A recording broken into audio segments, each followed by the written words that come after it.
Hey guys, Dan the Fish Guy here. Hey, I've had several requests from people wanting me to show you how to make my frozen fish blend that I do.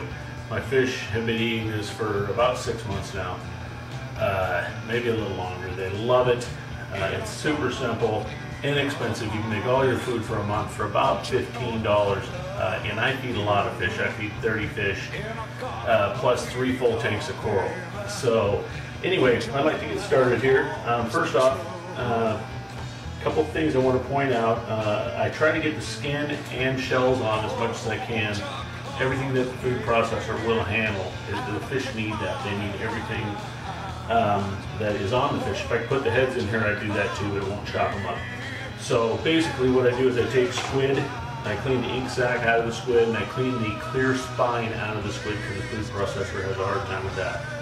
So I take my squid, there's 4 good-sized squid in there, about 4 to 5 inches long. I put that in there. I take some salmon. There's roughly 4 to 5 ounces of salmon here, and I use a fatty salmon, which is the sockeye salmon. I throw that in there. And then I use shrimp, uncooked. Everything I use is uncooked. Shrimp in there, shell and all. Throw it in there, okay? Then I put some scallops in there. This is a 1/4 pound of scallops, so 4 ounces of scallops. And then I've got, these are steamer clams that I've shelled, and there's roughly 1/4 cup or 4 ounces, or excuse me, 1/2 cup or 4 ounces of steamer clam in here. Uncooked, of course, okay? I dump that into the blender, all right? That is my meaty foods, okay, for them. And then I also put in a nice fat shot of Acro Power to get them going. This helps the corals and the fish with fatty acids. Shake it up here. Okay, so I just dump in about 4 capfuls, 5 capfuls, something like that. All right, and also I add zooplankton.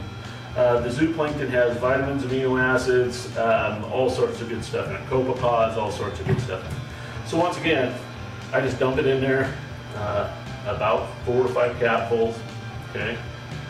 And like I said, this isn't the first time I've done this. I've been doing this a long time with this stuff. So anyway, it started about 20 years ago when I worked at a seafood plant. I started doing this for saltwater fish I had back then. Anyway, it's gonna be loud. I'm gonna go ahead and pop this over and I'll hit pulse. As soon as I get power, that is. There we go. Okay, so what I'm doing is I'm chopping this up into like a peanut buttery consistency, okay? All right, so right now I got a nice gruel going on here, as you can see. Still needs to be chopped farther, but I'm gonna put my nori sheet in now. And usually I let my nori sheet sit and come apart on it. And I just use regular sushi grade nori. Works fantastic, fish love it. In fact, I burn through, in my tank with the tangs in it, I burn through about a sheet of this, 1 full sheet, every 3 days. So there's a lot of nori there. Okay. So what I'll do is I'll hit pause real quick and I'll go ahead and get this processed and get it thrown in there.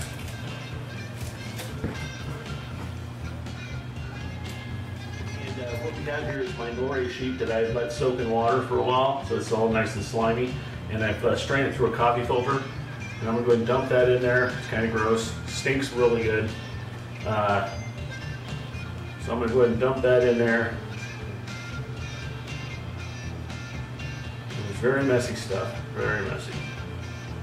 Okay, and this has been soaked in rotting water. I've been having problems with my rotting system, but I do have some 60 gallons out there on reserve. Hopefully I get it fixed before I run out and need to do a big water change, which doesn't usually happen. Okay, so there's my nori. Let me get this thrown away real quick.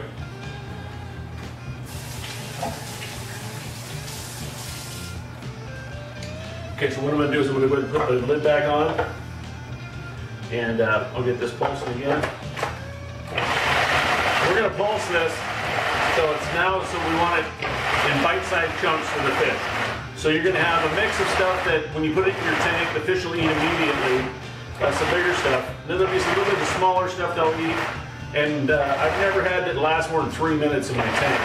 And the corals actually benefit because it's got the finer chop stuff in here. And they really like it. They just suck it right down. I still do some supplemental feeding for my clams and for some of my corals, but this takes care of most of it. Give me a minute, get a spoon real quick here. And of course, stainless steel spoons. You don't want to use anything that's cheap from Walmart or anything. So anyway, this is the consistency. I'll try to show you here a little bit better. It looks like a peanut butter, a runny peanut butter, okay? And that's going to be the magic that the fish are going to want to eat, okay? So now what I do with this usually, as you see in front of me here, is a sheet. If you don't have that many fish, this works out really well. You put a piece of plastic, cellophane underneath it, and you just pack this stuff into these squares, the 1/2 squares that we use for all sorts of things. Egg crate we use for our frag tanks and such, okay? You just pack it there, smear it on so it's nice and smooth, put another piece of plastic on top of it, throw it in your freezer. If you don't have a big freezer like I do, you can do little pieces and throw it inside of a small freezer, okay? What I prefer to do with the stuff though is, because I do use a large quantity of it, like I said, I'm feeding 35 plus fish, 3 decent sized fish tanks twice a day. I prefer to put it in a Ziploc bag, okay? And this is something I started doing recently, and you get all that good stuff off of there, okay?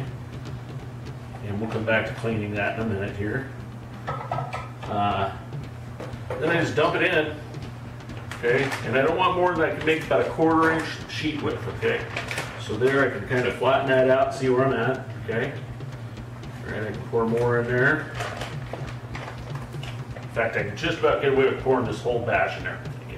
Because this is a big, big bag. So what I'll do is I'll just scrape that out. Okay. And we'll give it a little bit to the fish here. So what I'll do then is I'll just clean this up, of course. All right. Ziploc it partially the way down. Get the air out of it, okay?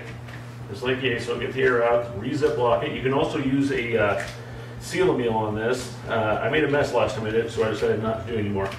Flatten it out like so, okay? Nice flat. And then what I'll do is I'll just break that out in chunks and put it in my dishes that I use for serving my fish, okay? So, let me take you over, we'll take a little bit over to one of my tanks. So this can be a little jerky because I got the camera on a stand, okay? So we'll take it over to one of the tanks, I'll dump it in, and you'll see what I'm talking about with the fish loving it. That's about a 1/2 teaspoon. These are big spoons, so hold on just a moment.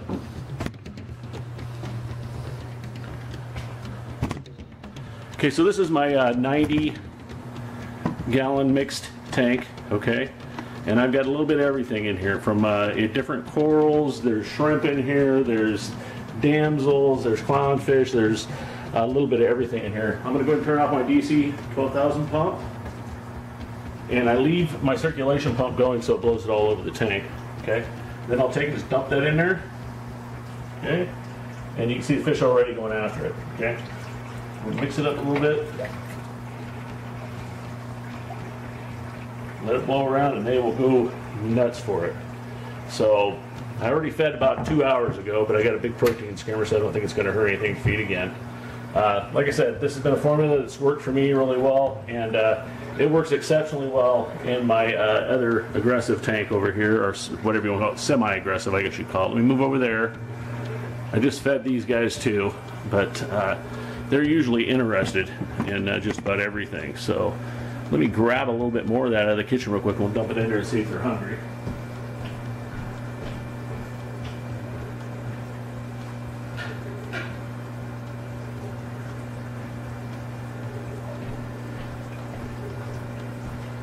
And the beauty of this is, even if you have some that settles into the bottom, your cleanup crew is going to get fat, dumb, and happy off it. So here we go. Dump that in there. Mix it up. See if they'll come out and eat. Like I said, I just fed them just a little bit ago. So we'll see if they'll come out for us. There we go. And usually, if I haven't fed them, it's a feeding frenzy with them. So they're doing pretty good there, as you can see, though. So anyway, guys, that's what I got for you. That's how I make my my frozen foods. And I hope you have good luck with this. And you can modify this any way you want. There's no right way, there's no wrong way. Just don't use cooked foods, okay?